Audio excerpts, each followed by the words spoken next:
What it do, what it do, what it do. We in the building once again. Love to the game boxing. Yes, sir. Yes, sir, yes, sir, yes, sir. We got some things to address, man. A lot of news coming out today with the BLK app, top rank, fight dates. A lot going on, man. A lot going on. We're gonna wait to get some people up here in the building. Yes, sir. Cause we gonna touch on it, man. It's been real interesting. The talks about Spence and Staniona, Spence and Boots, Boots just in general with his IBF mandatory. We got a lot to cook on, man. And Bud fans, cause this is especially for y'all, Bud fans. What's good with you, Wayne? Yeah, you gotta if you want to come on, you gotta come to Facebook. Excuse me, not Facebook. You on Facebook? You gotta come over to YouTube. Come over to YouTube. I can't add you on the screen. You on Facebook? I'm using StreamYard. You gotta come over to YouTube, and I'll put a link in the YouTube chat after we cook on this a little bit more, man. But I'm gonna send out a I'm going to send out a quick disclaimer because I know what people are going to uh, try to say. All right, let me put this quick disclaimer out here first and foremost. I do not have a problem with any fighter that includes Terrence Crawford or Adrian Broner taking care of their family and putting their family first and getting the money first. I don't have a problem with that. Let's get that out the way. Business, their business, is none of my business or anyone else's business. However, I can have an opinion on what fights I do want to see.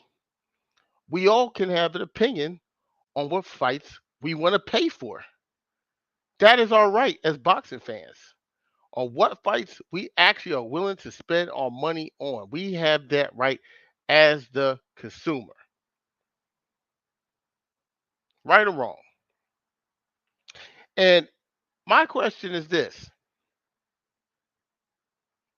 what has been the Achilles heel for Terrence Crawford's career in terms of being a draw in pay per view numbers?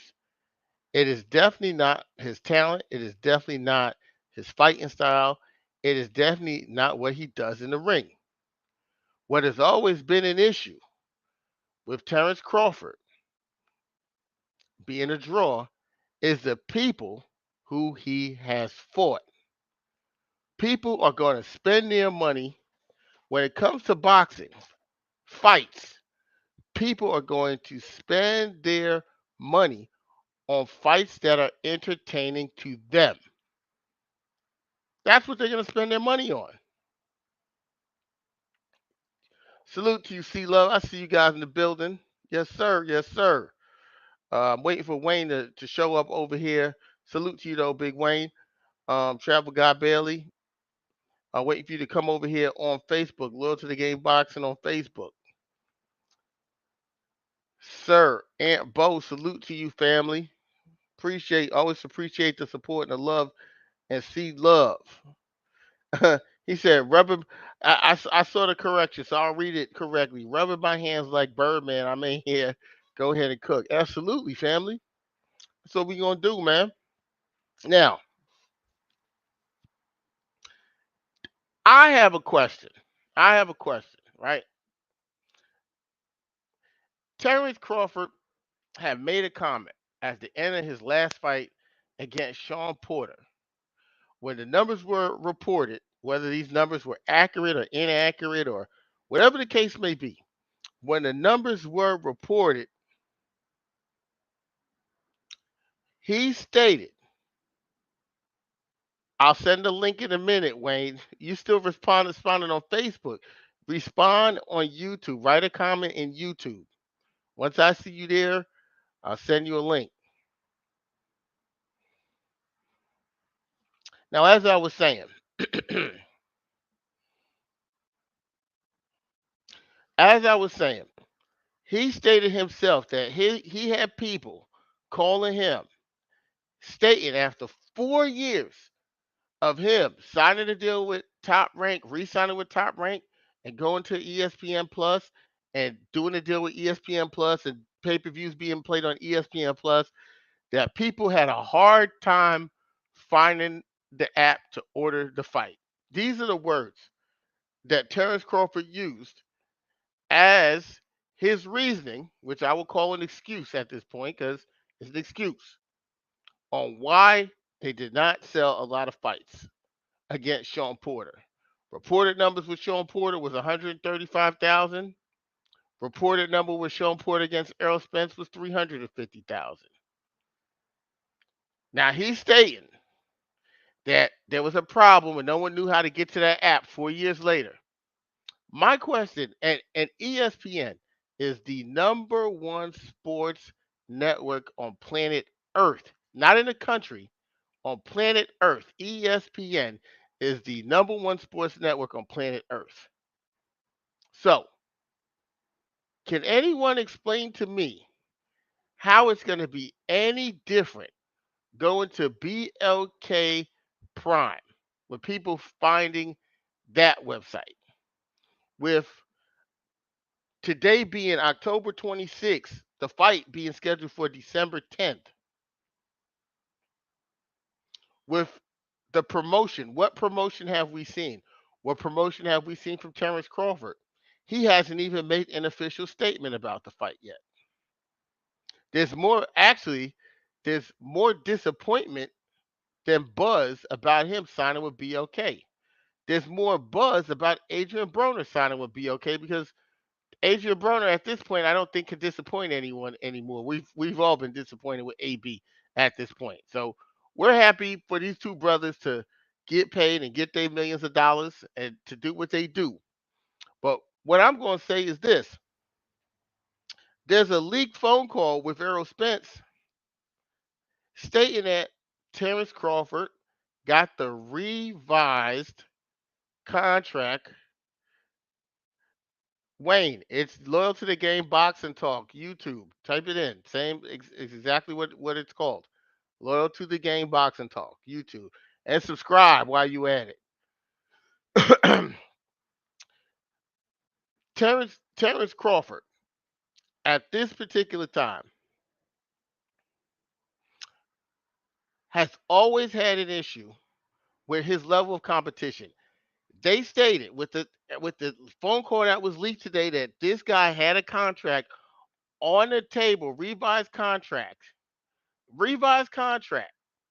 The questions they had revised, sent to him, and it sat there and they went dark for 13 days. 13 days and showed up with this fight. Now, what we have found out from the David Abanesian manager is that there were talks about this fight when Terrence Crawford was at Top Rank. They were in preliminary talks where it was mentioned, nothing happened, and now they decided to pick it up now. So, there you go, my brother. All right, we'll send you a link now. Did you subscribe, Wayne? We'll send you a link. There go the link. There go your link. Matter of fact, let me go ahead and matter of fact, I'm gonna go ahead and pin the link in the chat. Give me a second.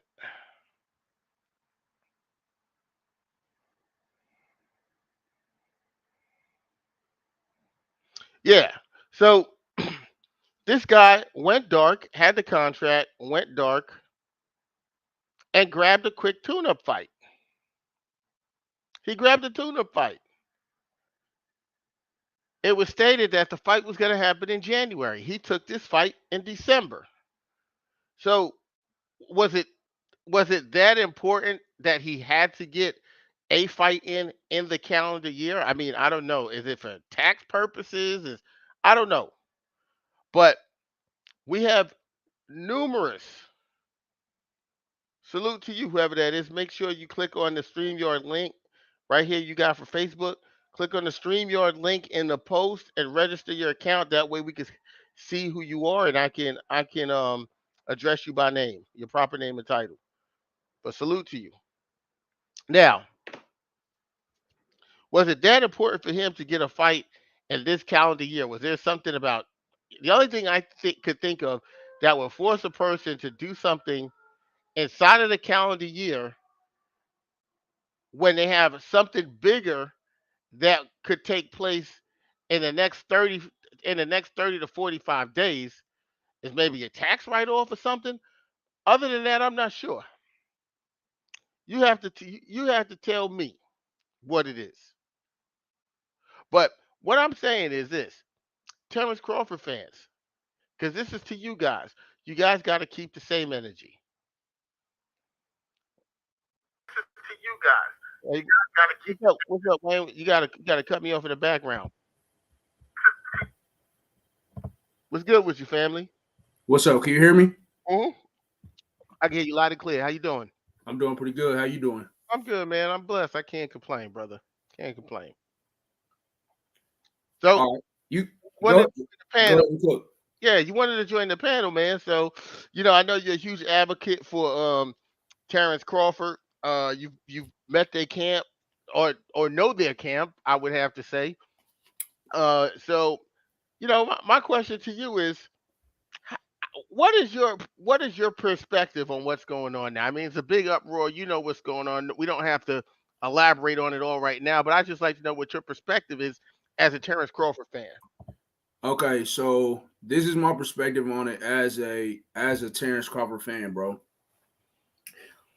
I don't blame Bud and I don't blame Spence. I blame the big wigs. I blame Al Heyman, because of the simple fact that for years, it's been talked about how blame Bob. It's Bob Arum. Al Heyman don't want to do business with Bob Arum. Hmm. Well, that got shut down when Wilder and Tyson Fury made their fight. So then it was, well, Terrence Crawford and Errol Spence is not a big fight. You know what I'm saying? They're not going to do the numbers that Wilder and Fury are doing. So that's why they're trying to delay it. At this point, bro, I believe that both fighters want the fight. Hmm. I don't think it's either one of them holding up the fight. I think that it is. I think that honestly, I think that when Bud left Bob Arum, Al Heyman believed that Bud was going to come over there to PBC and be desperate. I think he thought that, hey, he's going to come over here, he's going to sign with us, he's going to accept whatever we want to give him. And just as a businessman, bro, I don't think it's anything wrong with saying, hey, I don't mind saying I don't mind signing with you. I don't mind signing for the fight, but it's certain details that I want. Like Earl said in that audio, Bud is saying he doesn't trust their lawyer. He wants to speak to Al directly. I don't think it's anything wrong with that, bro. He said he don't trust his own lawyer. He didn't say their lawyer. He said Okay, his own okay, lawyer. That's I don't whichever know lawyer. why he needs Al to talk to Al about that. You hired the motherfucker. But listen, but this is what I'm saying.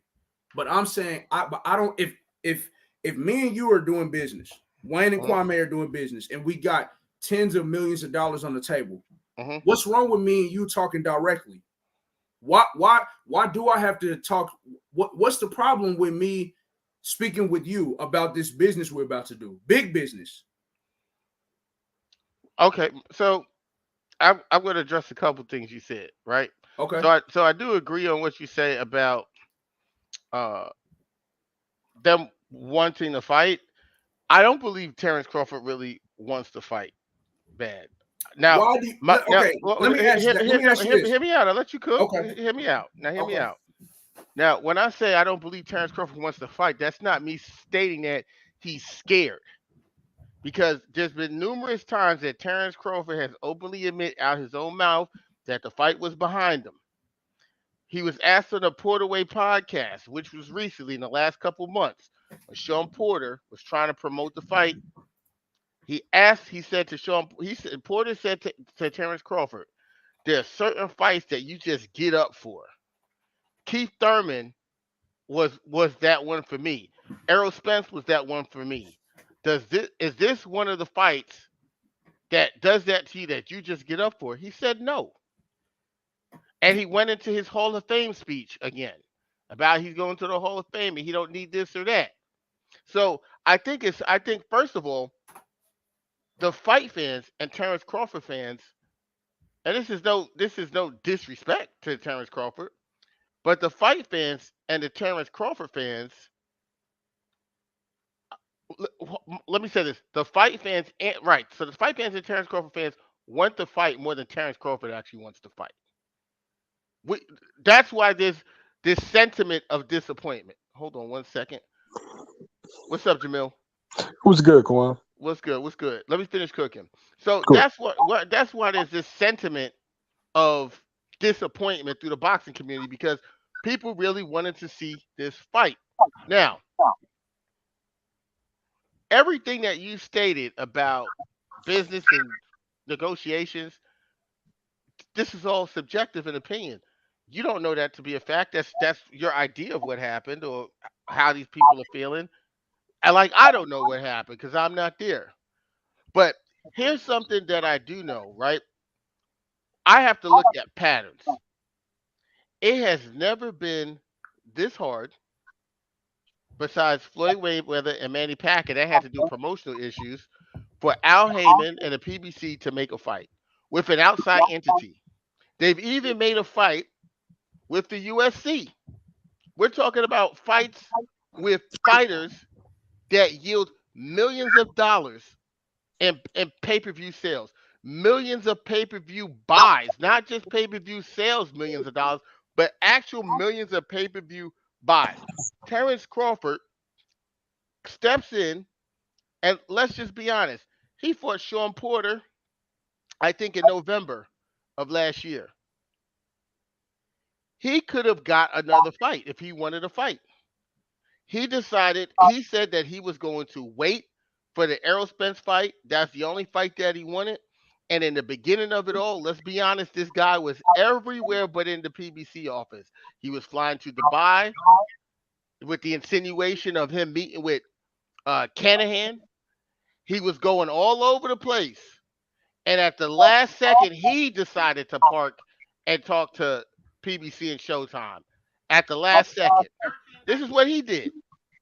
This is what he did. Ain't nobody else did this. He did this. And these are all facts. Right? And then we noticed that every time Terrence Crawford is in a negotiation, there's stuff being leaked to the media. There's stuff being leaked to the media or to the public. This is just a pattern. We look at the Kell Brook fight. They talk about $1.5 million, $2 million. Maybe we could blame that on Bob Arum. We talk about the Sean Porter fight. The first time around, they was talking about $1 million or whatever the case may be, and purses and 6 million or 4 million. Gets everything's always leaked. Notice when the Manny Pacquiao and Errol Spence fight was announced, there was no talking being done. No one spoke. It was just announced. It was a surprise to the boxing community. Now we go into this fight. It's Terrence Crawford's side. It's Bernie who does these live streams and says, "Hey, I just talked to the champ. They try to do him dirty. They don't want to give him a guarantee. They don't want to do this. They don't want to do that." The whole time, no one else is talking about the negotiations. The only person who's talking about the negotiations is Team Crawford. And we all know when a fight is getting done, this is what we know. And Jamil's in the business, he knows this. When a fight's getting done, everything's quiet. When a fight is going to be made, it's not a bunch of talking in the media about what's going on in negotiation. It goes silent and dark, and it gets announced. Bro, let me ask a question. So when you say, and this is my thing, bro. So how many times did when everything was going on with Floyd Mayweather and Manny Pacquiao, How many times did Floyd Mayweather say, "Hey, don't ask me about Manny Pacquiao. That fight's not happening no more. I don't care about the fight no more. We're moving on from that fight." How many times did he said that? Bro, this is what I truly believe. And like literally as I'm talking to you, I'm reading about like Boots possibly fighting Stanionis. This is the thing, bro. Errol Spence and Terrence Crawford have nowhere to go. Bro, both of them have to fight each other. Listen, I would not listen. And in the group, I even said this in the group, bro. I don't expect Errol Spence to fight Boots next. You know what I'm saying? Like I'm not mad at Errol if he don't go out and fight Boots or fight Virgil Ortiz, because guess what, bro? There is nobody right now at 147 that Bud or Earl could fight that the public will be like, man, I respect that. They beat that dude. I respect that. If Earl come out and he beat the shit out of Boots, what are they gonna say? Oh man, Boots was young. He wasn't ready. If Bud come out and he beat Boots, same thing. Virgil Ortiz, same thing, bro. They have to fight each other. This is what I'm saying, bro.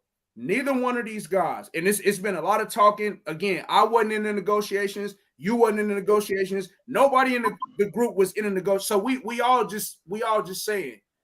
But my thing to you is, bro, what makes you think? What makes you think that either fighter is scared, bro, or either fighter group want to fight? Wait, I've hey, already. Quan, I've, can I go? yeah. Let me just answer this question. I'm gonna answer this question real quick, and then you could go ahead and cook. YSM. So, if I can remember correctly, I started out this conversation by saying I don't believe anyone's scared. So I don't. Okay. I've already said that. I don't believe anyone's. Okay. I don't believe anyone's scared. But what I do believe is that one person needs a tune up. No. I believe one person needs a tune up. The stakes are huge for this fight. One guy didn't fight since last November.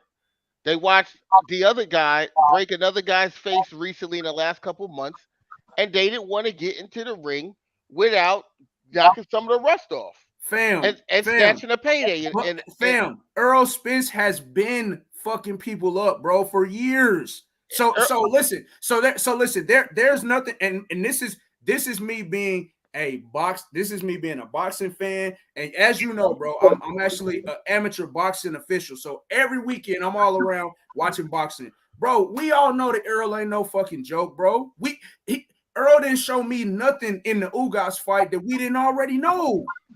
The dude has been a killer for years. Yo, with whom who's talking? This is Wayne Bailey. I'm talking. Okay, that's Wayne Bailey. Errol Spence has been a killer for years, bro. Ain't nobody, and that's what makes this such a great fight. Bud is a killer. Errol Spence is a killer. Again, we can go back to some of even Earl's comments saying, "Hey, why wouldn't I take the easier route and beat this person, beat that person?" I don't knock Earl for doing that because it's smart business. Hey, you got that one belt over there where you at. Hey, let me beat Sean Porter and take that WBC so I can have all the belts so I can get the bigger split. I get it. Let me ask you a quick question. I want to just address what you just mentioned about the easy route, right? Yes. So I'm not knocking it. No, I'm not saying you're knocking them. I'm just saying. So based on that, what you just said about the easy route, right? Right. Do you think it would have been smart for Earl Spence? Suppose Earl Spence and them said, "All right, fuck it, we ain't gonna fight Sean Porter and unify on our side. We'll fight you, Bud." And we just watched what a circus it was to get a contract signed with this guy. See, this is what I'm saying to you, bro. You're again. No, I don't know. And again, I don't knock it. I got everybody on my side of the street. I'm gonna clean this side of the street up, and then I'll fight you. But the thing with you, Kwame, bro, I feel like you make it personal about the fight. Like you make it as if one of the fighters is like, nah, I don't want to do this right now because of the other guy. Like you're making it as if I didn't say that. Well, first of all, I didn't. I never said that. So let's get some quick clarification about what my stance is. Number one. Okay, because All right. what So you're saying tonight, right. like So as so we're let's talking, get let's yeah yeah. is So let's get my totally different than what. Do listen. you be like trolling in the group? Oh, absolutely. Yeah. Okay, Hey, okay. Quam, I want to Absolutely. hear your stance, and then I'm gonna make my point. Go ahead. Okay. So first off, my stance is this. It's never for me has been personal with the fighters at all. It's been the fan base. The Terrence Crawford fan base attacks the Errol Spence fan base. The Errol Spence fan base attacks the Terrence Crawford fan base. We hear all the ridiculous things that are said. Now, there's been a narrative. Now let's keep it 100. There's been a narrative for the last 4 years that Errol Spence was scared. And Never. this was coming not just Wait, from the stop, stop, fan stop, base. stop. Wait, stop. Wayne, what'd you say? That man ain't never been scared. Wait, Bud ain't been no. He scared. said Spence that ain't been there, scared. he No, I said said that there's there been was a a narrative, narrative. and There's that been is a true. narrative that That's he's true. been scared. That is But true. go You ahead. can't say that's not true. There's That been is a true. Go ahead. narrative also from Terrence Crawford's own mouth that Errol Spence was scared, and that's True. why the fight wasn't happening. That is That's true. what's been the narrative from that team, and everyone ran with the narrative, right? So, what do you do in return when someone's using that narrative? You Yeah. gotta fight. You gotta fight back somehow, Yes, right? I agree. Right? But that's what makes it. But Hey, that's what I'm saying. But Wayne, that's what makes this Wayne, such a. It I ain't just. My bad. Wayne, My I'll let you bad, cook. homie. Go ahead. I'll let you cook. Quam, are you done? Yeah, you can go ahead and cook the meal. Go ahead, All right. homie. I'm not a Spence fan or a Bud fan, so I always been on the outside looking in for this.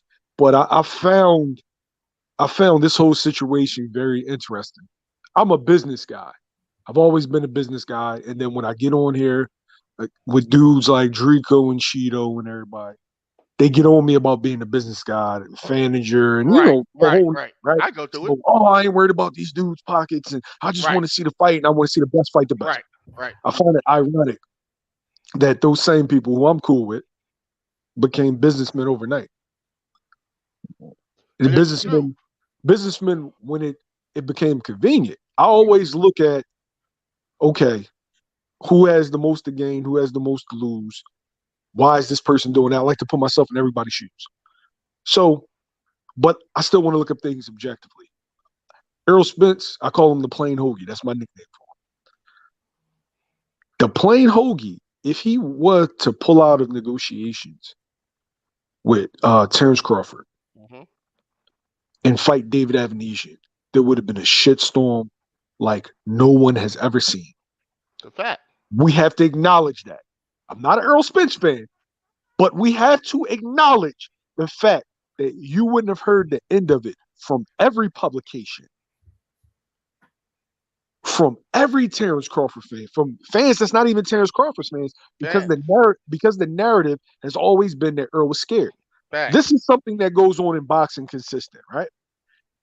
You have the highly touted guy, and then you have this other guy that's making a wave. The narrative has always been, oh, the highly touted guy is scared of the guy that's now making a wave. Yeah. Manny Pacquiao, Floyd Mayweather. Floyd Mayweather Jr., Yep. They said Floyd was scared. Canelo Alvarez, Triple G. Yep. Yep. Like we've seen this, we've seen it a bunch of times. It's good marketing, but we've seen it, right? I find it interesting that Terrence Crawford made this move at the time that he made this move. If we're being honest and we're looking at this objectively, Terrence Crawford was stalling negotiations with Al Heyman to see if the Black Prime deal was real. Fact. That's No, the fact. see, bro, listen. Wayne, listen to Okay. me. Just listen to me. He was stalling, right? If I know that I have, if the number's true, an 8-figure deal on the table for David Avanesian, right? But it's a company that I don't fully trust yet. I want to vet them properly because I got this other option that I want. But basically, if you want, like, I can lose to Earl Spence. If I lose to Earl Spence, I guarantee you that 8-figure deal isn't there. That 8-figure deal might be That's 7, right? facts. So we just looking at it business wise. Right. So okay, I want to see if this is real. I'm going to stall this out to see if this is real because still negotiations have went past the point where okay, the only viable option is for us to do this in February, specifically because of venues and not dealing with the Super Bowl, not dealing with March Madness. So I'm already fighting in 2023 anyway. I'm already fighting this dude in 2023 anyway. So what's a couple months? I can grab this bag real fast. And that's what he did. See, the thing is with Terrence Crawford fans, they like to project ideals onto Terrence Crawford. That's not his ideals. Okay, Terrence Crawford, bro, let me tell you something that I know for a fact. This is my last point. Terrence Crawford has always told you it's about the money. Okay, bro, let me tell you something. Let me tell you something I know for a fact. Go like this ain't nothing that I'm making up. And again, hey, and I'm gonna be completely honest. I'm connected on both sides. Hey, I've said from day one, I believe that Bud beats Earl because I think Bud is the better boxer. But I'm connected on both sides. This is the truth, bro. Bud told, and I heard this from Blue Blood, 100%. Bud was saying from the beginning, hey, I don't want to do no business. I don't want to. Hey, I'm really trying to make this fight with Earl. The fight with Evanescence or whatever his name is, that only came into play because the negotiations with Al were not going good. The shit was not going right. And hold on. So listen. So Bud said, hey, I don't want to sit out a whole year. And again, I as a businessman, bro, I don't think it's nothing wrong with that. You know what I wish would happen? Wayne, I think you're taking my comments to another place. What I'm saying, I'm not saying when it happened. I'm saying that when that offer was put on the table, he stalled those negotiations out. Listen, you Wayne, know what I wish would happen, y'all, just for our sake. And me and Kwame have been doing this for years. It's nothing but respect. And bro, you talking, nothing but respect to you too. What I wish Bud would do, and again, Kwame is right. When you're negotiating, you can't say shit. You damn near got to sign an NDA for real. But man, I really wish that somebody would, if just like they released that phone call, I wish somebody would release a timeline to us, a dateline like, hey, this is when we first start negotiating. This is when shit starts stalling. But this is my thing, bro. As all three of us, I feel like are businessmen. Yes. Bro, there's no way. Because remember, they told us that the fighters agreed to everything as far as the principle, the money and shit. Why? Again, this is why you got to look at the suits. Why don't we have this fight then? Where did Al Haymon drop the fucking ball? Let's say this. I got a question. When does Al Haymon ever drop the ball? You beat me. That's the question. No, I'm asking you. I'm asking you a serious question. Wayne. Okay. If you look at the top 10 highest grossing fights of all time, you know what like the one mainstay is? Al Haymon. It's Al Haymon. Wrong. Yep. Okay. Really? No, you're not wrong. But who the top 10 fights? Who were they with? It doesn't. Wait. Floyd Mayweather Jr. was signed to Bob Arum for multiple years. Does Bob Arum have any claims to those Floyd Mayweather pay-per-views? He like the Diego Corrales. No, those aren't top grossing. I said the top 10 grossing fights of all time. Look, hold on one second. The top 4. Because I know Don King gets some of that. One second, Wayne. The top 4 grossing fights of all time. Okay. Is Floyd Mayweather, Manny Pacquiao. That's Al Haymon. It's Floyd Mayweather, Conor McGregor. That's number 2, whether people like it or not. It's Floyd Mayweather, Canelo Alvarez. Right. And I believe it's Floyd. No. I think Mike might be 4. I'm not sure though. No, Mike. I think Mike and Lennox Lewis is 4. Yeah. So listen. This is the common denominator. Listen to what I'm saying. You got Floyd Mayweather, who's in a partnership with Al. trust and believe me, bro. Listen, me, you, Kwame, and you, I think your name is Jamil, bro. With a motherfucker like Floyd Mayweather, dog, we could be his advisor, and we would be in the what was Floyd before Al? Right. Huh? That's not true. What was Floyd before Al? He's a great fighter. Bro. What was Floyd? It's a very simple question. So y'all think Floyd made Al? I mean, y'all think Al made Floyd? No, we're asking you a question, bro. You can just easily answer. What was Floyd's star power before Al he Heyman? met Al Heyman? What was his star power? Nothing. I ain't gonna say he was nothing, but he was okay. But let me ask y'all this: what was Floyd after he beat Oscar De La Hoya? Al didn't do, bro. Floyd was signed to Jay Prince for a minute.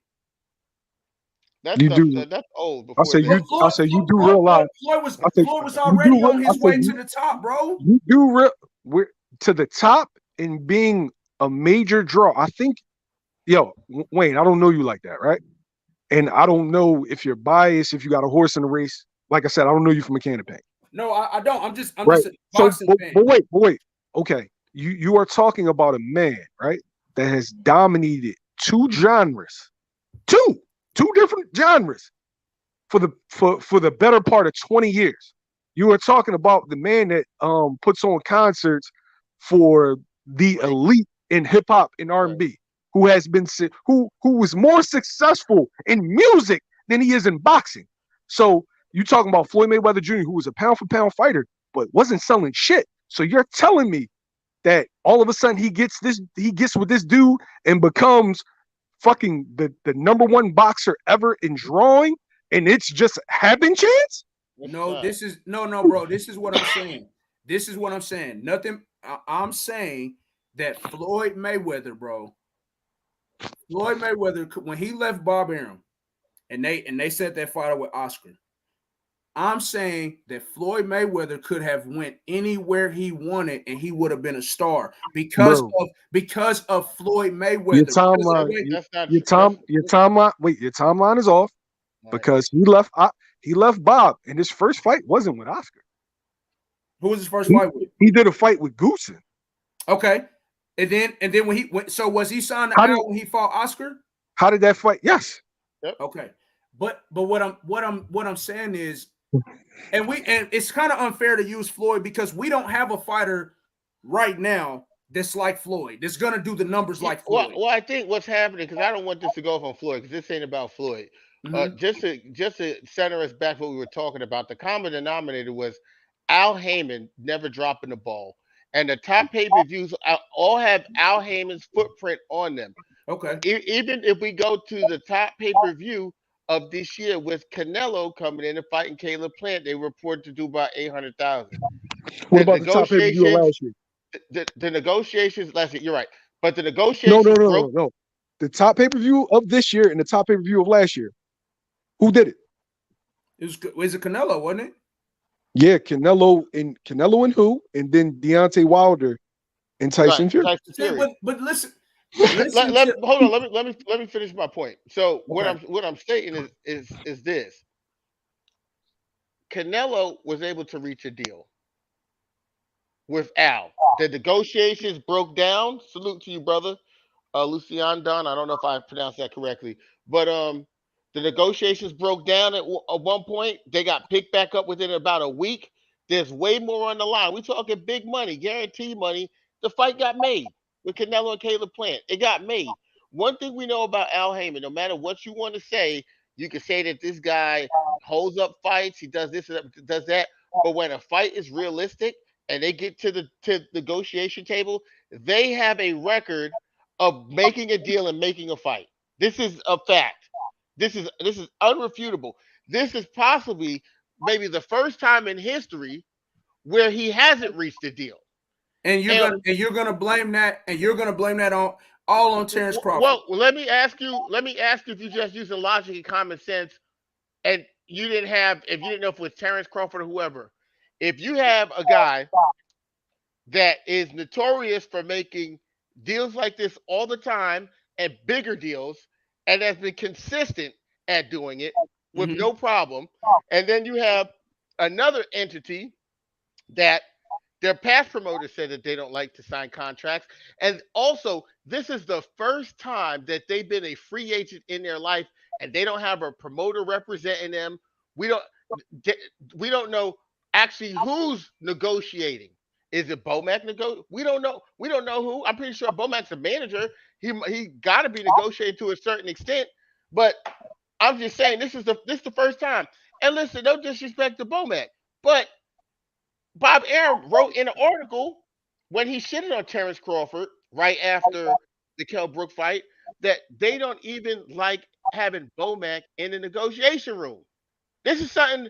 This is a fact that it's always so difficult. So you're telling me now that a guy in Al Heyman who closed these billions, he's done billions of dollars in revenue and pay-per-views and fights, and then they get with someone who is for the first time is a free agent and doesn't have the normal business entities representing them to get a deal done. Who would you think dropped the ball? The people who is doing it for the first time on their own, or a known, respected person in two industries?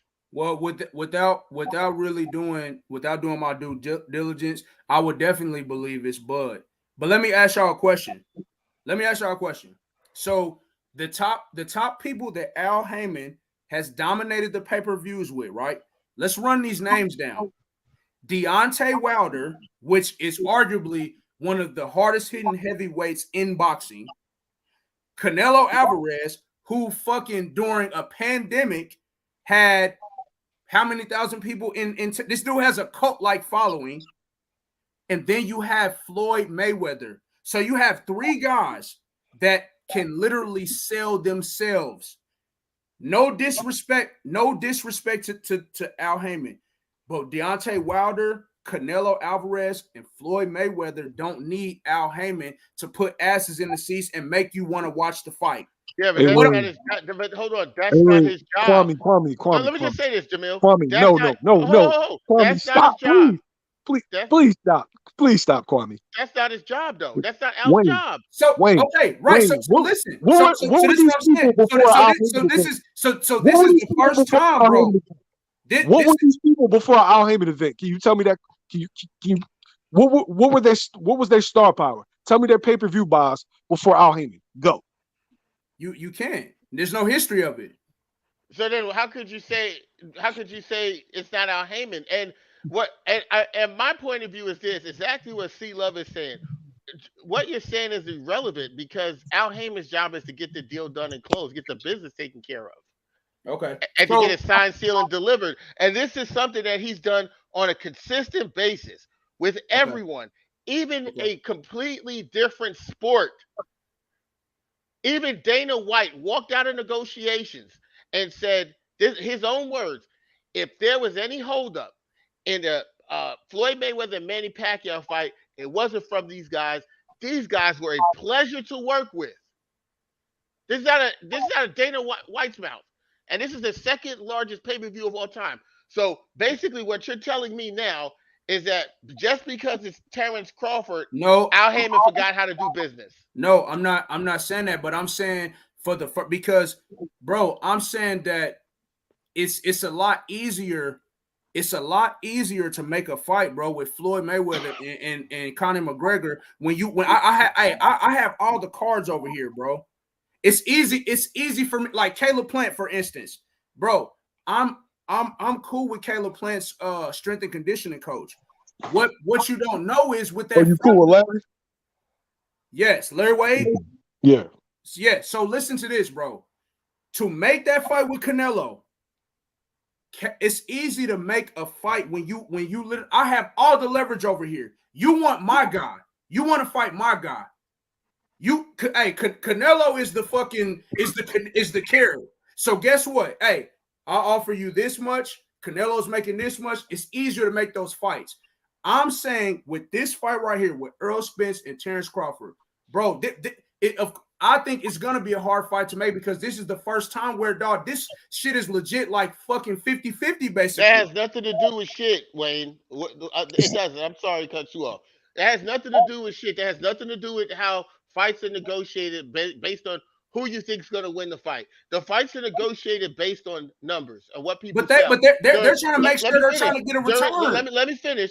During pay-per-view, when it's Okay. pay-per-view, that is what it's based on. It's solely based off sales and numbers. But And bro, hold on, I let me let ask you you cook. this. I let So you. I why let you don't you cook. talk about what Steven I let you, Espinoza said? brother. I let you cook. Let Okay, me cook, go and then ahead. you can go ahead. Right. Go ahead. So what I'm saying is this: it's about numbers. Terrence Crawford is walking in as a free agent who still has not sold more than one of Earl Spence's pay-per-views as his whole shit combined. And he's walking in now without, like, I would say proper or usual representation into a negotiation with one side has everything stacked the way it's supposed to be for them. And the problem is the ego of Crawford's team believing that the fight is close or Bud's going to win, and that's why they should be paid. But that's not how you get paid for pay per view. And you have to be realistic on what you bring to the table. You have to be realistic. His last pay per view with Sean Porter, a common opponent of Errol Spence. Errol Spence fought him I believe, in the Staples Center in California. Not even Las Vegas, which is like the boxing mecca for big fights. They sold about 18,000 tickets, and they did allegedly, I don't know the number, but what was reported was 350,000 pay-per-view buys. Terrence Crawford fights Sean Porter at Mandalay Bay. They sell out. It holds about 13,000 people, and they sold 135,000. And this guy stated that people were calling him and telling him that they didn't even know how to find the app and get the fight. And they're walking in now as free agents. As free agents, right? And because they believe that they're pound for pound of pay-per-view, they want to be paid more because they believe the fight is only big because they're in the fight. And that's true. It's as big because Terrence Crawford is in the fight. However, what Terrence Crawford doesn't understand is there's no other big fight for him without Errol Spence as well. There'll be other big fights for Errol Spence because his fights have all been bigger than Terrence Crawford's fights. You look at Quan, the Unitas Ugas fight. That's Let, no more than any let Terrence me hey, ask Crawford y'all. hey, pay-per-view. Let me hey, ask y'all a quick Quan. question. Let me ask y'all a quick question. Why don't y'all talk about what Steven Espinoza said when he said 2 months ago that the issue was getting the return on their investment? He did a whole interview talking about how they were nervous about putting this fight on Well, why because would they they didn't. be? Wait. Let me speak on that. All Okay, right, go ahead, so bro. Go ahead. with dudes like Terrence Crawford and Errol Spence, they both gonna want a certain number. Now, I can tell you, I can tell you like this: suits are nervous about non-Mexican pay-per-views. Facts. Okay, Facts. Mexican. I gotta keep it a bean. Mexicans tend to support their fighters more in America than any other demographic. Other 100%. other demographics tend to illegally stream fights, right? Facts. Whether it's a casual, whether it's in any other fan base. So they're reluctant, and the guarantees are never really as high unless the two people are proven draws, right? I'm not mad at Terrence Crawford for taking the quick bag. The only part that I don't dig is him trying to make it seem like it was everybody else not getting a deal done or everybody else being Facts. unfair to him. That's Facts. the reason why he took the bag. No, he Facts. took the bag because it's a lick over there. Right. He's gonna beat the dog shit out of David Avenesian and make a And ton of take the money, bag. and then pursue a fight with Earl Spence. I'm not Because mad at that right, because that because makes logical sense. If you're correct. going to give me $10 million for a turkey, I'm going to cook his ass. Correct. But Jamil, and also Terrence Crawford, when he spoke on it somewhat, he said he was excited to start negotiating after this fight picking up negotiations again with the Spence fight. It's simple logic, Quan. You I telling mean, me they had a Okay. date for February 4th? Okay, hey So you fam, telling let me ask y'all a question though. I'm gonna beat this dude. Come see me in April, and we can make it happen. right? Okay, but fam, let me ask y'all a question. So y'all don't think that has nothing to do with him? So y'all think he just went and took the quick bag instead of saying, "Hey, I don't want to be inactive for a year. Let me take this fight." And then, hey, because nothing's gonna get done this year. The November 19th date is, I mean, that shit Wait, was that And shit Wayne. that was fucked. sounds good. Wait. Wayne. Do you think? Okay, you know fighters. Uh-huh. Do you think? I say you know fighters. So Yes. I want you to measure it in percentage. Which one do you think was a higher percentage? Give me a percentage. Him being inactive, or him making a quick 10 million for fighting a dude that everybody knows he's going to stop. Give me the percentage. Which one is which? Okay, hear me out. I think it depends on when you're asking it. I think in the beginning, I think it was like, hey, I want this Spence fight. But I think once it turned into, hey, man, these negotiations ain't going right. Hey, I got a potential to make fucking more, possibly I have potential to make more money fighting Albanese than Spence. Hey, That's I'm gonna a take lie. this fight real quick, and then we gonna. That's a lie. No. So, bro, this is what I'm saying. I don't even believe he was offered 8 figures for the Spence fight. What? Listen, again, go back to the Steven Espinoza interview where they were talking about the return on investment. Listen. Wait, I don't got to go back to any interview. I know what I was told. I know the number that I was told. Okay, but so listen.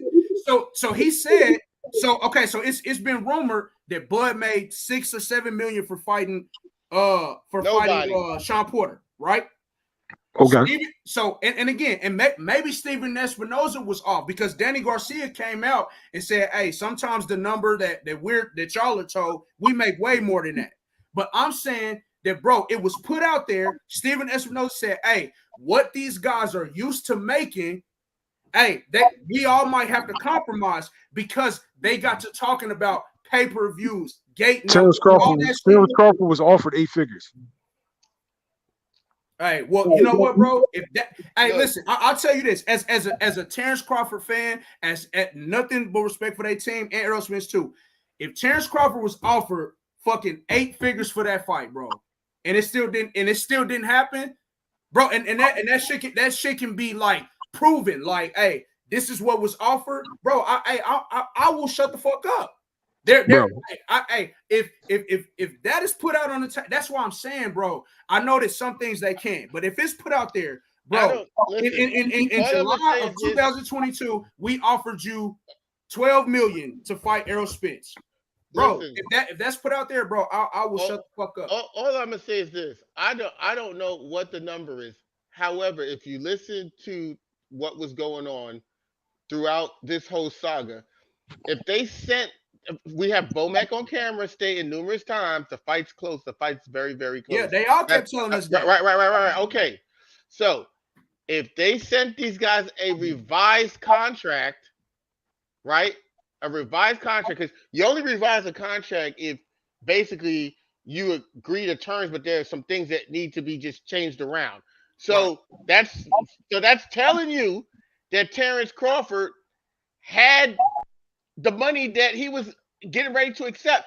I mean, he's on record stating that his people on record stating that he signed already. He accepted everything. Everybody, yes. Right? I signed for no guarantee. I just want to fight Spence. Spence is scared and this and that. And then, a month later, this guy's fighting David Abenizis. Wayne. And he's asking people, hold on, Jamil. And he's asking people now at the end now I want to see the books. That's stalling, bro. No, I mean, just call. You got Wayne, it's a lick, Wayne. He saw a lick. I'm not mad. He stalled out.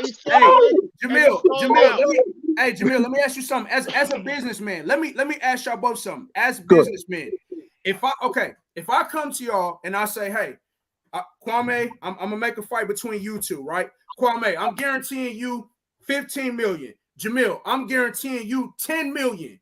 That's all I can give you. Bro, what is wrong with saying, Jamil, there's nothing wrong. If I have nothing to hide as the money man, it's nothing wrong with Jamil saying, hey, Wayne, bro, I know this fight I know I can make more for this fight. Hey, bro, do you have a problem with showing me how much you spend on this, how much you spend on that, so I can justify that 10 million? Bro, I have no. Hey, listen, I'm listen. No, hold on. Let me tell y'all something that's a fact, and I will send y'all the email when we get off the phone. Bro, I work with Golden Boy. I match make fights for Golden Boy. Bro, I send fighters the full email. Wayne. Legally, we both know that you have to report that if asked by law. Right, you think that was the holdup, Wayne? Right. Wayne, well, what you seen? Right. I want you to take you being cool with whoever out of it. Well, what you seen? You really think that was the holdup, or you think the holdup is, yo, oh shit, they about to give me what to fight who? I got to do that. Right. I'll see Spence in the spring. What's the difference in two? Right. And to be honest, it's smart. I would have did it. I'm not gonna lie. You would have did it, Kwam. We all would have did it. I mean, think about it. Terrence Crawford got like 6 kids, and he take care of a lot of his family. Right. So I'm just saying. You think he gonna give up a big ass lick like that?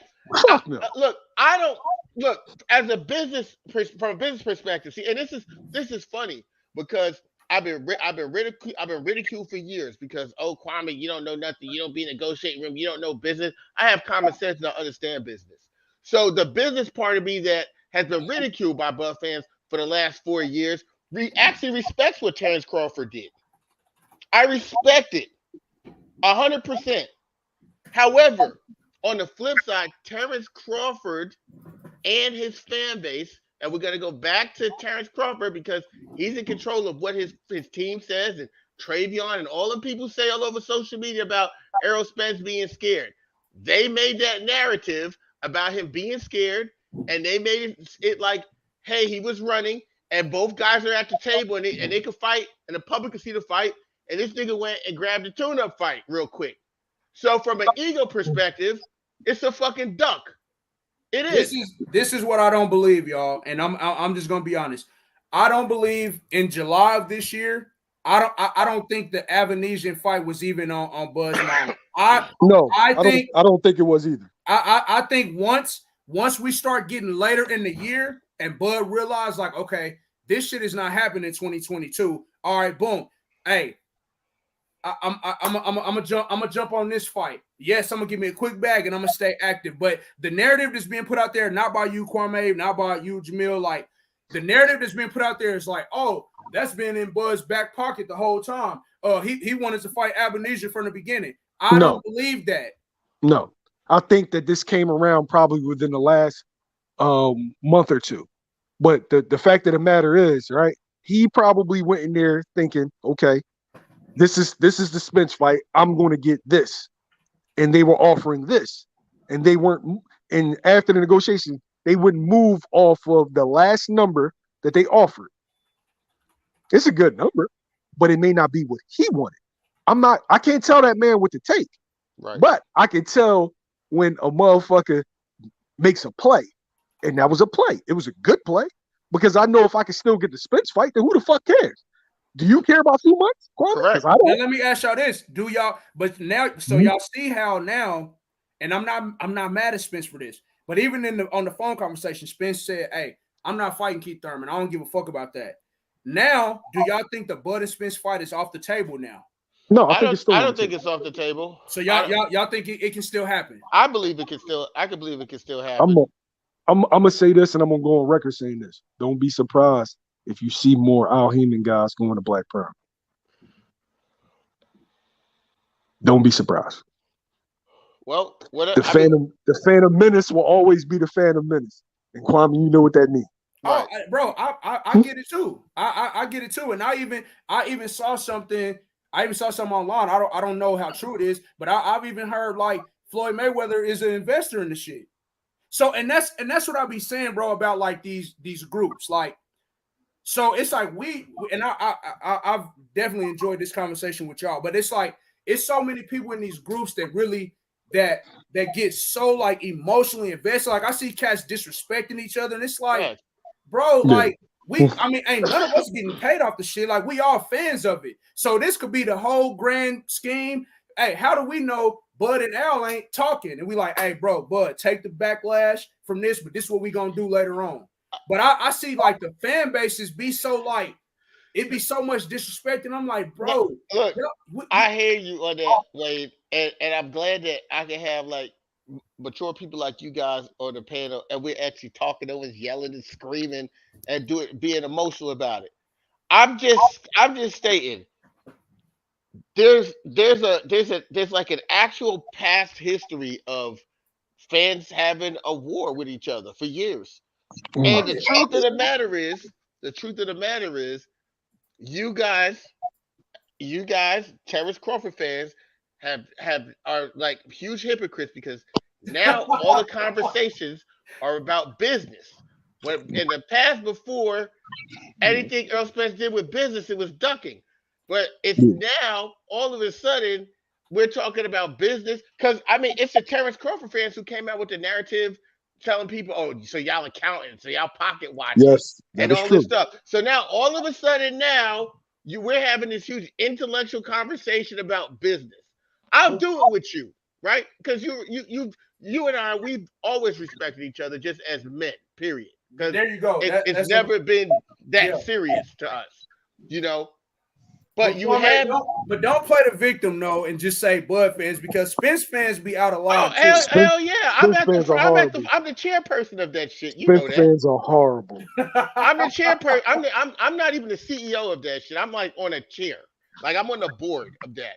So I get it. I understand. Some Spence fans, to me, I just be honest, are fucking retarded. Like when I listen to some of the shit they say. But you know, we have to take them all. They're part of the army. You know what I'm saying? Yo, I'm mad that Bud made this move and gave Spence fans something else to talk about. Because, bro, Spence fans have been annoying me since Chris Algieri. Yeah. Since Chris Algieri, what was the dude's name? Leonard Bundu. He's been annoying me. Yep. Hey, and I'm gonna tell y'all something. And I'm really cool with Greg Hackett too. Up in and he works with Boots, right? Right. Boots fans are starting to do the same shit. And I like Boots, but it's like, dude, if it don't matter who you mention. Oh man, Boots is thinking about fighting King Kong.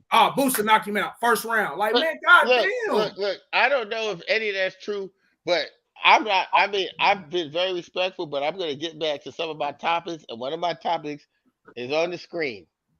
Right. And I'm going to tell you this. Go back to work, y'all. I'm going to listen offline. Oh, all right, peace. All right, bro. Man, he'll cook King Kong too, man. Let's go. Let's go. I have if there is one person that I'm going to say Terrence Crawford is ducking, it is Boots. If there's, I'm not going to say Terrence Crawford is ducking Spence, but I will say that he's ducking Boots. I'm going to state it, and I'm going to tell you why I'm stating that he's ducking Boots. Because when he got out of his fight with Sean Porter, and the WBA was still having that tournament with Stanionis and Ugas, and the Spence fight wasn't made, Boots had no opponent.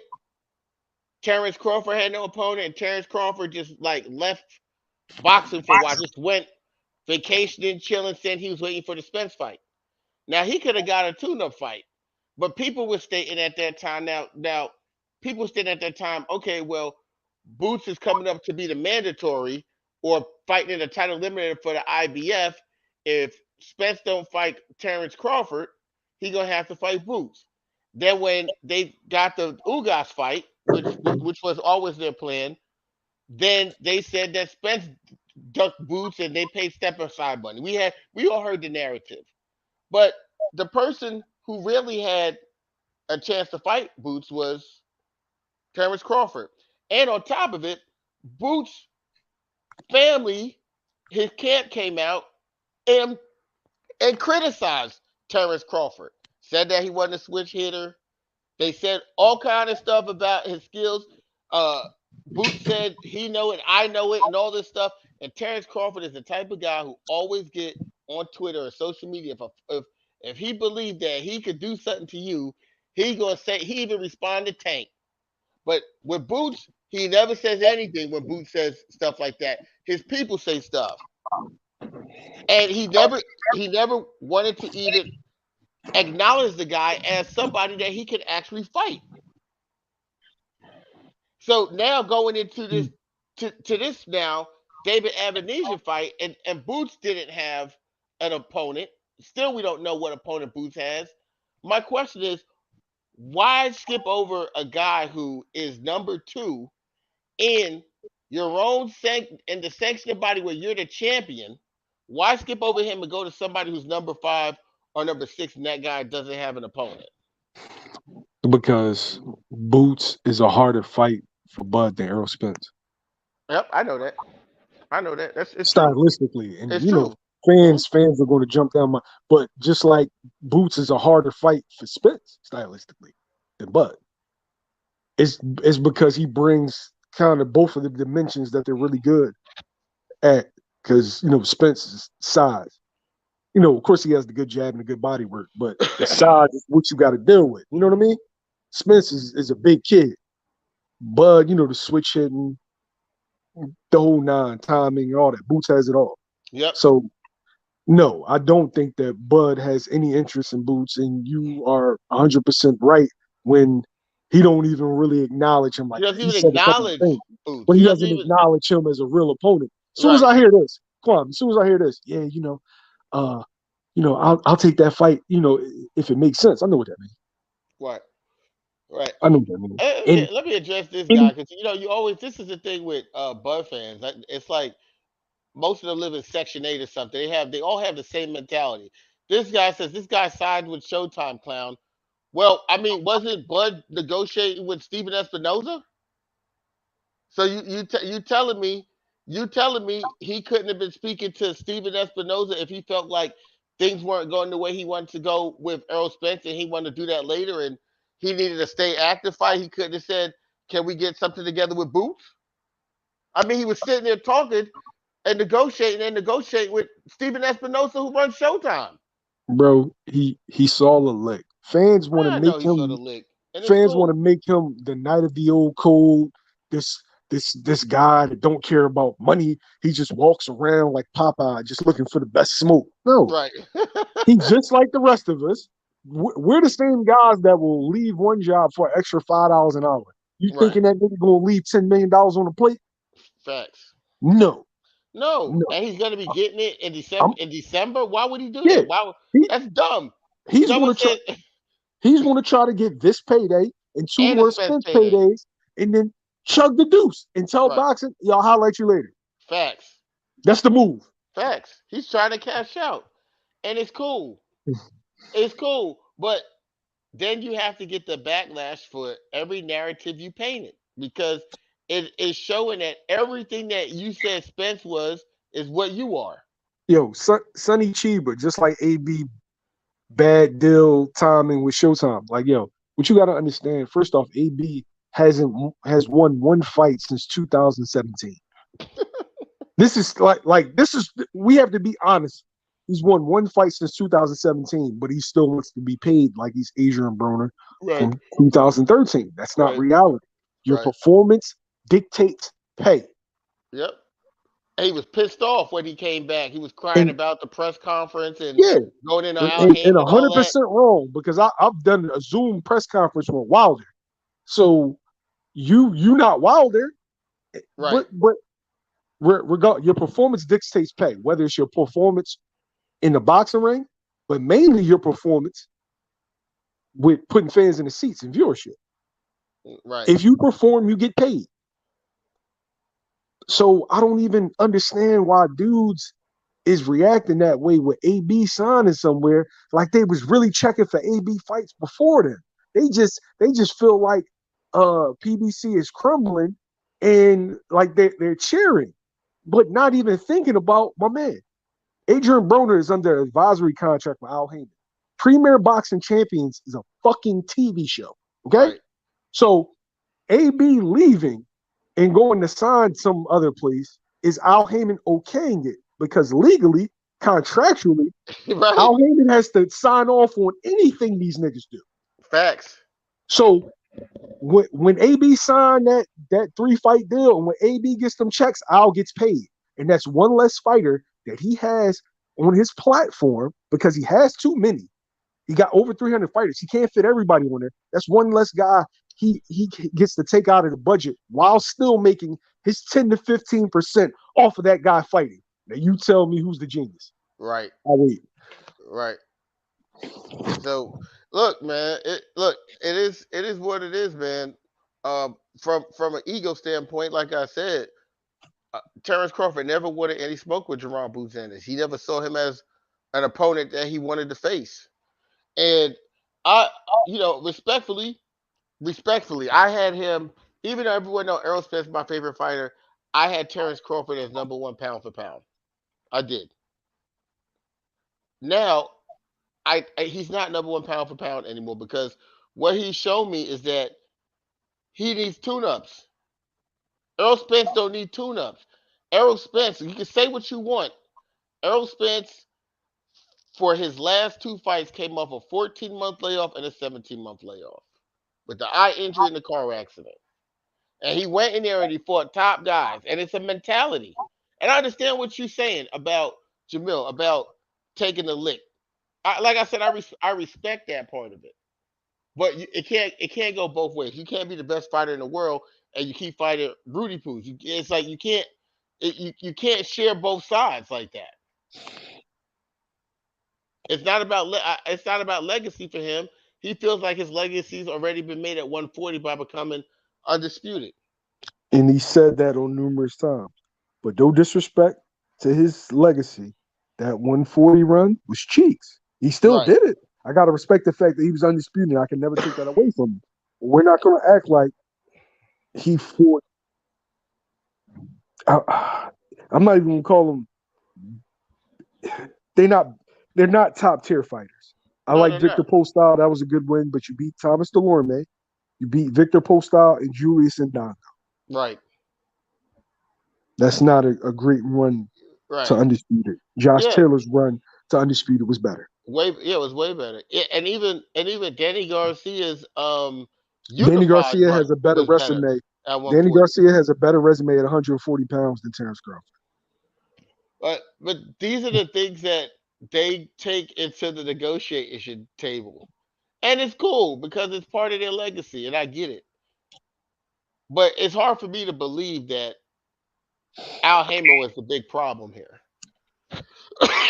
And Al Haymon just it's personal with Al Haymon and Terrence Crawford, and they just don't want to give him any money or anything like that. I think it finally took them some time to realistically understand, like, okay, this is the number. We're not going past this number. This is the universe we need to live in to get a deal done. And then they weren't exactly like thrilled about it, but it was still a really good number for them. But the other part of it is these guys are always used to being quote unquote the A side when they're dealing with the people that they've been setting him up to fight. And this time they weren't. And I believe that also played a part on their ego when they were negotiating. What you think I, about that, Jamel? I mean, I can see that you in negotiations you're dealing with ego, but a lot of times your manager or the people that you have in place have experience in negotiations. So whereas though they pull you aside and be like, "Yo, they're not going any higher." Like I've I've been in rooms with managers having conversations with fighters. Fighters are disillusioned sometimes. They don't know their value, whether they think their value is too much or they don't think their value they think their value is too little. The manager knows the market, a quality manager knows the market and has connections. So whereas though he'll come back to you and be like, look, take this 10, right? And we're gonna bend them over after you beat this dude up. Facts. But Facts. right now, they're not going any higher than this. Nope.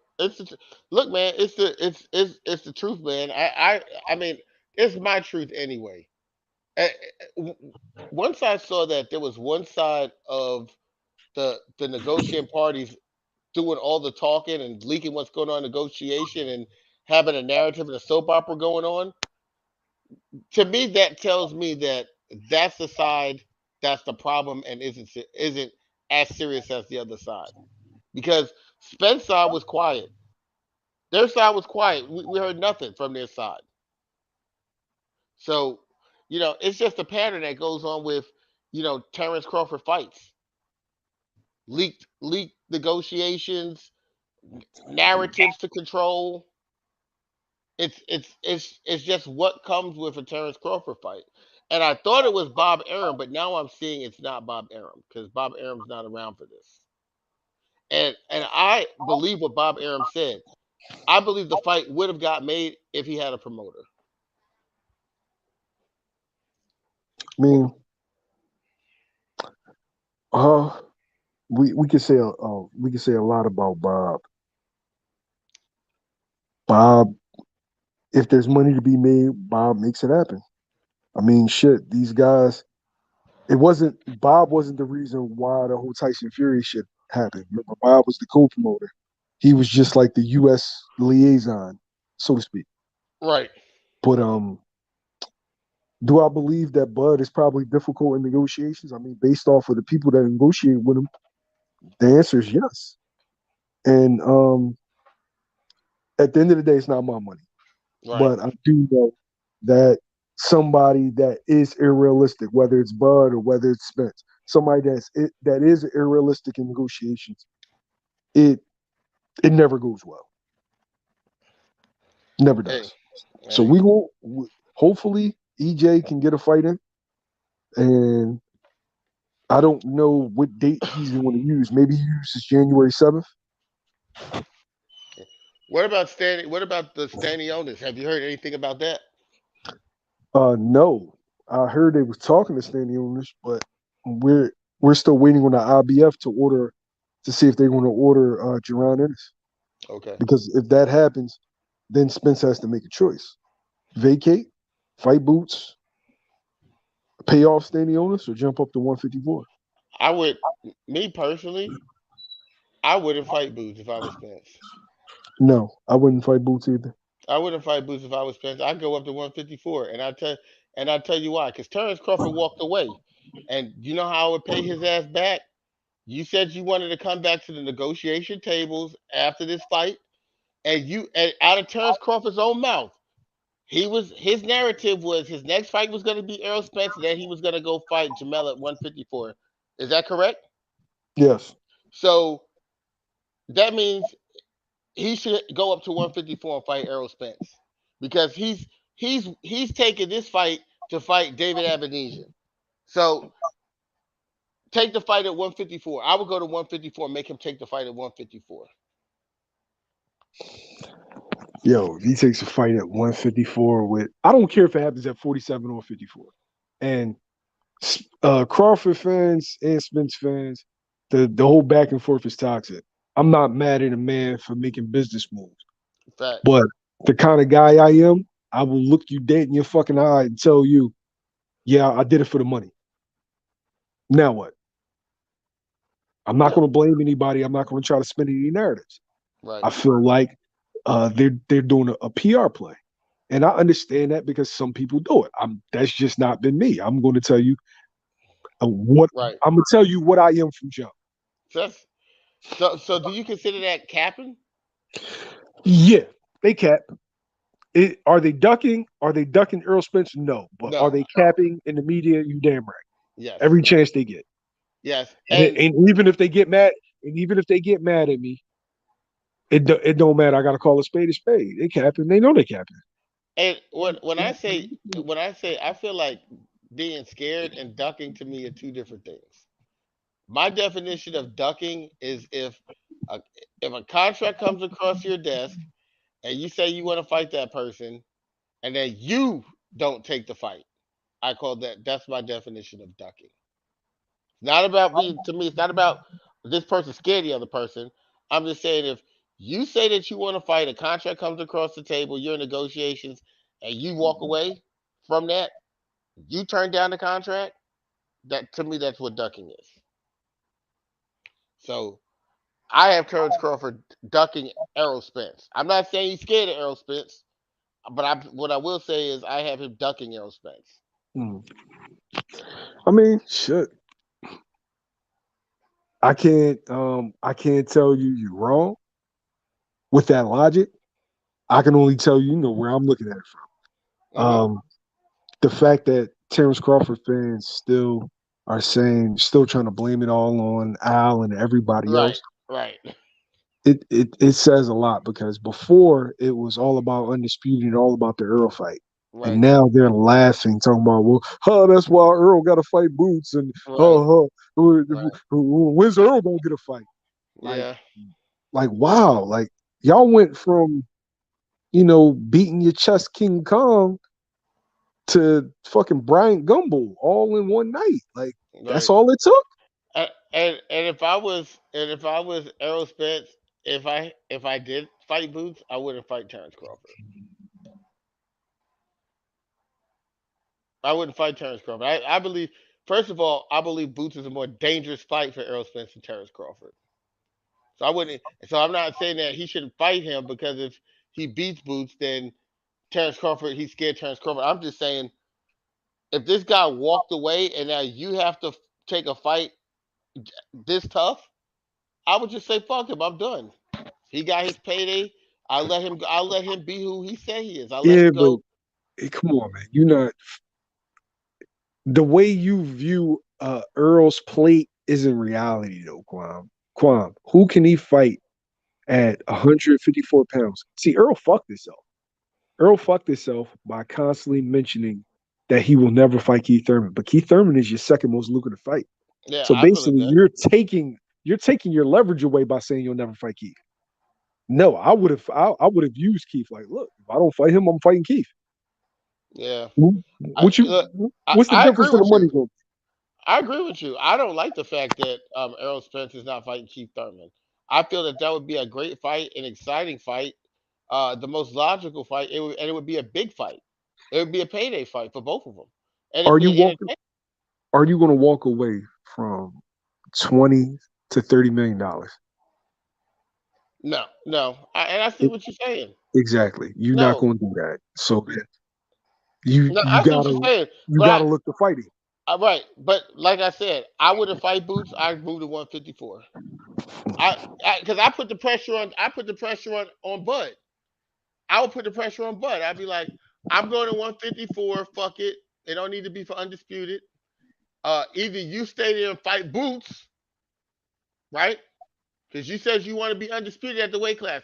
So either you stay there and fight Boots, or you come up here to 154. We can get it on. I mean, I And don't I care if it and I happens think at Earl will kill 154 or him at 47, 154. but logically, if I'm Bud, I don't. I try my hardest not to let that dude get to 154.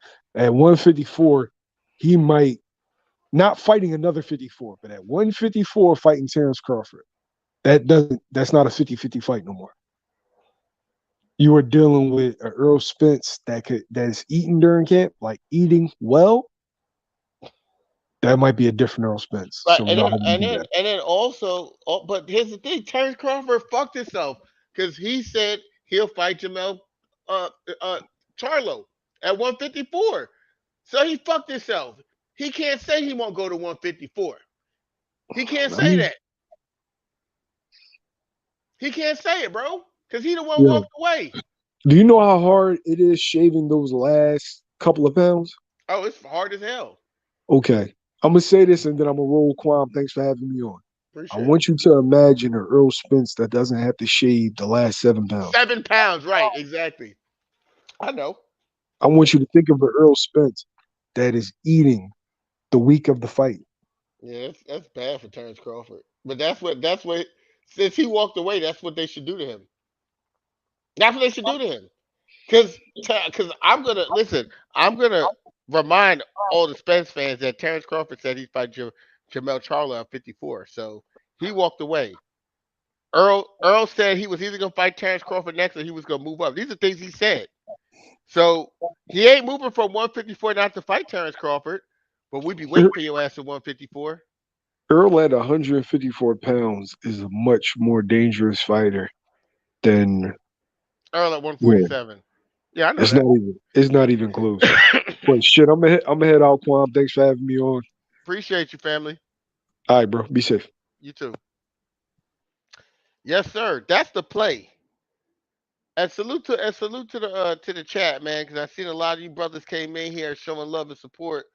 Uh, Sonny Chiba, even though I know you crazy. Sonny Chiba, Nitty G, salute to you. Sheena, AJ, my brother AJ in the building. What's your point fact? Salute to you. Glenn, salute. Take a look through here real quick. Yeah, salute, man. Look, man, I say Earl should go to 154. Move up to 154 and force Terrence Crawford. It will force Terrence Crawford to move up to fight him. Because Terrence Crawford, I would tell you one thing. Terrence Crawford's not gonna. What is Terrence Crawford gonna do if Errol Spence moves to 154? That is a great question to ask. Is Terrence Crawford gonna fight Jerron Booth Ennis? That's it. Is Terrence Crawford? Would Terrence Crawford still want to be the undisputed champion of the world at welterweight? If Errol Spence just moves up to 154, be interesting. It'd be interesting. It'd be interesting. They should they should have Jamel Charlo vacate the either he should move up or he should vacate the WBO. He should vacate it. Put Earl in a title fight at 154, and then have it so because Bud could activate a mandatory to fight for the WBO moving up. That's what he did with Jeff Horn. Exactly what they should do. That is the best move. That is the absolute best move that Earl Spence could do is to move up to 154. Force Terrence Crawford to either fight Jerron Boots Ennis if he's going to stay at 147, or he has to come up to 154 and fight Errol Spence because he walked away, and that's how it works. That's exactly what they should do. What's y'all thought of that, chat?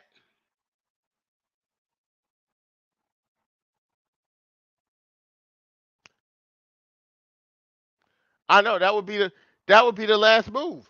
That's the best play to make. You said, oh, you think Virgil's his Mando? Oh yeah, he'll definitely go to try to fight Virgil. He should try to fight Virgil. But one thing I know about Oscar De La Hoya doesn't want Virgil Ortiz to lose to Terrence Crawford. He wants him. He doesn't want one of these old guys to beat Virgil Ortiz. He would rather it be a young guy, a big fight with boots, but he don't want it to be Terrence Crawford. They'll protect Virgil Ortiz from Terrence Crawford. They'll even move him out of the rankings for a second for that.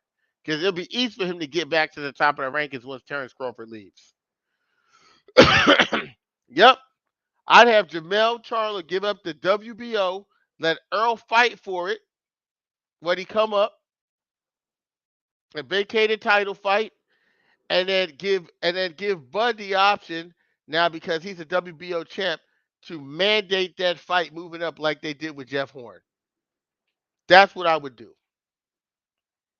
Or you got to stay there and fight Boots. Point blank. Period. Glenn says too many other fights can be made instead of waiting on a guy that pulls this move though. No, I feel you. I honestly feel that Spence should fight Keith Thurman. I mean, it would be great. Keith Thurman, I think it's the first time Keith Thurman would actually get knocked out. It'd be a payday. It would, I think, a fight with Keith Thurman. Keith Thurman's still going to come to fight. I think it would be good for Errol Spence to fight that level of competition going into a Terrence Crawford fight. I believe that. But if he's not going to fight Keith Thurman, he, he needs to move up to 154. He said he don't want to fight Keith Thurman. I don't think he should fight Stanionis and wait around. Either they make the fight or Spence moves up. Spence should move up. Correct. EJ should fight Keith and move up to 154 after. Exactly what he should do. Let Jamel Charlo vacate his belts or vacate the WBO. Let EJ get the WBO and make the fight happen with Terrence Crawford at 154 because he said he was coming to fight Jamel Charlo. That's what he said. Yep, Stanionis does nothing for his legacy. I would say Stanionis would be the equivalent of Amnesia, just as a stay busy fight, a fight where you shouldn't take too much punishment. So you could, if you're gonna fight Terrence Crawford next, both of you guys shouldn't take any real punishment in y'all fights, and y'all could be fresh and 100% when it's time to meet up. But he's saying he don't want to fight Keith. He just said it on that phone call. He ain't fighting Keith Thurman, which I don't agree with. But that man make his own decisions. But that would be a great fight. That would be a big fight. Keith wanna Keith wanna a pay Keith wants a payday so bad, and he the B side so bad that Keith Thurman would even fight in Dallas. He'll fight in Dallas. Sure will, and get pounded on in Dallas. But he'll take the payday. But that's what Spence should do. Spence should fight Keith Thurman and move up, or just move up and make Bud come see him. If Bud wants a big payday, if he really wants to cash out, then he has to fight Errol Spence.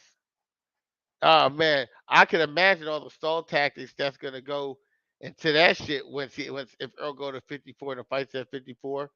Woo, gonna be some major stall tactics going on, boy.